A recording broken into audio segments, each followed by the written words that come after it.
اللہ تعالیٰ حدیث قدسی میں فرماتے ہیں،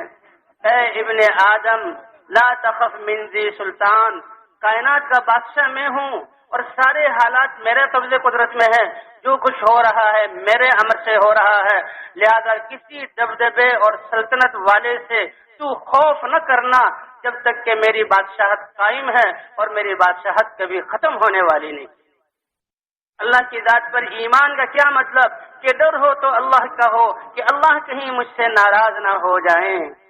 کیونکہ میرے خالق بھی وہی ہیں، میرے مالک بھی وہی ہیں، میرے رزاق بھی وہی ہیں، اور میری زندگی کا نظام چلانے کے لیے اس زمین اور آسمان کی خلاؤں میں کتنے نظام اللہ نے قائم کیے ہوئے ہیں، کیسے نباتات کا سلسلہ چل رہا ہے، کیسے جانوروں کو جو ہے تابع کیا گیا ہے، کیسے اللہ ہوائیں چلا رہے ہیں اور فرشتوں کو انسانوں کی خدمت میں لگایا ہوا ہے کہ وہ اللہ ناراض نہ ہو جائے۔ جی ہاں، تو اللہ یہ انسان اللہ نے اس کو اس دنیا میں اللہ کی چاہت پورا کرنے کے لیے بھیجا، انسان کے دل میں اللہ کی ذات کا یقین اور جسم سے نکلنے والے اعمال اللہ کی چاہت کے مطابق ہوں، تو ایمان کے خوف ہو تو اللہ کا، اے میرے ابن آدم تو کسی سلطنت والے سے نہ ڈر جب تک کہ میری سلطنت قائم ہے اور میری سلطنت کبھی ختم نہیں ہونے والی۔ ایمان سب کچھ اللہ کے ہاتھ میں، خوف اس لیے آتا الایمان بین الخوف والرجاء، کہ امید ہو تو اللہ کی ذات سے اور خوف ہو تو اللہ کی ذات کا۔ حضرت عبداللہ ابن عمر رضی اللہ عنہما صحابی ہیں، سفر سے واپس آ رہے ہیں، ایک جگہ پر پہنچے تو بہت سارے لوگ ایک چوراہے پر کھڑے ہوئے تھے، پوچھا کیا بات ہے؟ کہ جی جنگل سے ایک شیر آ گیا ہے اور وہ بیچ میں آ کر کھڑا ہوا ہے، لوگ اس سے ڈرے ہوئے، راستہ روکا ہوا ہے۔ تو یہ آگے بڑھے، اپنی سواری سے اترے اور شیر کے پاس گئے اور اس کے کان کو پکڑ کر اینٹھا اور ملا اور ایک چپت لگائی کہ اگر اللہ نے تجھے حکم دیا ہے کہ ان میں سے کسی کو پھاڑنا ہے تو اللہ کے حکم کو پورا کر، اللہ کا جو امر ہے اس سے تو کوئی ٹال نہیں سکتا، اور اگر اللہ نے تجھے نہیں حکم دیا تو پھر تنگ نہ کر اور چپت لگا کر کے راستہ چھوڑ دے۔ وہ شیر نے دم دبائی اور نکل گیا باہر اور راستہ خالی ہو گیا، اور پھر فرمایا انما سلط علی ابن آدم ما خافہ ابن آدم، یہ ابن آدم انسان اتنی بڑی عظمت والا ہے کہ اگر اس کے دل میں صرف اللہ کا خوف ہو، باقی سارے ڈر یہ نکال دے تو کائنات کی کوئی چیز اس کو دبا نہیں سکتی۔ یہ دل اللہ کی ذات پر ایمان، اللہ کی محبت، اللہ سے امید، اللہ کی ذات کا خوف اس کے لیے بنایا گیا ہے۔ جب یہ انسان اللہ کے خوف کو نکال کر چیزوں کا خوف اور تاثر پیدا کرتا ہے تو ان چیزوں کو اس پر مسلط کر دیا جاتا ہے۔ ان لم يخف الا اللہ لم يسلط علیہ غیرہ، اگر یہ صرف اللہ ہی سے ڈرے تو اللہ اس کے اوپر کسی مخلوق کو غالب نہ آنے دے اور کسی کو مسلط نہ کرے۔ اور فرمایا وَإِنَّمَا وُكِّلَ ابن آدم إِلَى مَنْ رَجَاهُ مَا رَجَاهُ ابن آدم، اگر یہ انسان کسی چیز سے مخلوق سے امید باندھ لیتا ہے تو اللہ تعالیٰ اس انسان کو اس کے حوالے کر دیتے ہیں، جاؤ اس سے اپنی جہاں کام پورے کراؤ اور اس سے اپنی حاجتیں مانگو، اور وہ بھی مخلوق ہے۔ اور اگر یہ انسان اپنے دل سے ساری چیزوں سے امیدیں منقطع کر کے اللہ کی ذات پر امید کو پختہ کر لے، اللہ فرماتے ہیں کہ میں کسی اور کے اس کو حوالے نہیں کروں گا۔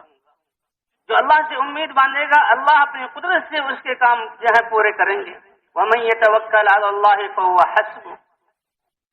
اے ابن آدم تو رزق کی تنگی سے نہ ڈر، تو رزق کی تنگی سے کہ میں جو ہے اتنے زیادہ افراد ہو گئے، اتنے زیادہ لوگ ہو گئے اور میں محنت نہ کروں تو رزق کہاں سے آئے گا؟ رزق دینے والی ذات اللہ کی ہے۔ خزائنی ملآنا، میرے خزانے بھرے پڑے ہیں، میرے خزانے بھرے پڑے ہیں، وخزائنی لا تنفد، اور میرے خزانے کبھی کم نہیں ہوں گے۔ اے ابن آدم تجھے تو دنیا میں نے اپنی عبادت کے لیے پیدا کی ہے، اللہ کی عبادت، اللہ کی چاہت کو پورا کرنا، اللہ کے احکام کو پورا کرنا، جو اللہ نے امر دیا نبی کے طریقے پر پورا کرنا۔ میں نے تو تجھے اپنی عبادت کے لیے پیدا کیا ہے، فلا تلعب، دنیا کی زندگی کو غفلت میں اور کھیل کود میں نہ گزارنا، یہ بڑی تیرے نقصان کی بات ہے۔ وقدرت لک رزقک، اور تیرا رزق میں نے مقدر کر دیا ہے، وہ رزق تجھے پہنچ کر رہے گا، لہذا رزق کی تلاش میں اپنے آپ کو تھکانا نہیں. یہ تو اللہ کا وعدہ ہے. فوعزتی و جلالی، مجھے اپنی عزت اور اپنے جلال کی قسم، جو میں نے تیرے لیے مقدر کیا، تقسیم کیا ہے، اگر تو اسی پر راضی ہو کر قناعت کرے گا اور اسی کو جو ہے لے لے گا، ارحت قلبک و بدنک، میں تیرے دل کو بھی راحت عطا فرماؤں گا اور میں تیرے جسم کو بھی راحت عطا فرماؤں گا، اور تجھے میں اپنے ہاں محبوب، تو میرے ہاں قابل تعریف ہوگا. ہاں، میرے ہاں قابل تعریف ہوگا. لیکن وَإِن لَّمْ تَرْضَ بِمَا قَسَمْتُهُ لَكَ مِنَ الدُّنْيَا، جو میں نے تیرے لیے تقسیم کیا ہے اس پر تو راضی نہ ہوا، بلکہ اور حاصل کرنے کی تگودروں میں تو نے اپنے آپ کو تھکایا، تو مجھے بھی اپنی عزت اور جلال کی قسم ہے، لَأُسَلِّطَنَّ عَلَيْكَ الدُّنْيَا، پھر دنیا تیری خادم نہیں بنے گی، دنیا کو تیرے اوپر ایسا مسلط کروں گا کہ اس دنیا کو حاصل کرنے کے لیے تو ایسا پھرے گا جیسے جنگل میں اور صحراؤں میں ایک جو ہے جانور، وحشی جانور جو ہے وہ پھرتا ہے، اس کو اپنا مقصد نہیں ملتا، اور میرے ہاں تیرا درجہ گر جائے گا. اے ابن آدم، میں نے آسمانوں کو اور زمینوں کو پیدا کیا، زمین اور آسمان اور جو ان کے درمیان کی مخلوقات ہے، اس مخلوقات نے مجھے، اس کے پیپ بنانے نے مجھے نہیں تھکایا، تو کیا ایک وقت کا رزق جو میں تجھ تک پہنچاؤں تو وہ مجھے تھکا دے گا؟ میں نے رزق کا وعدہ کیا ہے. دیکھو، میں نے تجھ سے کل کے عمل کا مطالبہ نہیں کیا، میں مطالبہ کرتا ہوں کہ تم مجھے پہچان کر جو اس حال میں میرا حکم ہے اس کو نبی کے طریقے پر پورا کر لو، تو بھی مجھ سے کل کے رزق کا مطالبہ نہ کر. ہاں، میں نے تجھ سے کل کے عمل کا مطالبہ نہیں کیا. اے ابن آدم، میں تجھ سے محبت کرتا ہوں، اور میرے رب اور میرے خالق اور مالک اور رزاق ہونے کا واسطہ تو بھی مجھ سے محبت کا اظہار کر. اے اللہ، ہم تجھ سے محبت کرتے ہیں. والذین آمنوا اشد حبا للہ، اللہ فرماتے ہیں کہ جن کے دل میں اللہ کی ذات کا ایمان ہے تو ان کے دل میں تو سب سے زیادہ جو محبت ہوگی وہ اللہ کی ہوگی. تو انسان کا سرمایہ ایمان ہے اور اس کے نیک اعمال ہیں کامیابی کا سرمایہ. انا عند ظن عبدی بھی، اور ایمان والے کا اللہ کی ذات پر یقین ایسا طاقتور ہے. اللہ فرماتے ہیں میرا بندہ جیسے مجھ پر یقین اور گمان رکھتا ہے اس کے مطابق میں اس کے ساتھ معاملہ کرتا ہوں، اس کے مطابق میں اس کے ساتھ معاملہ کرتا ہوں.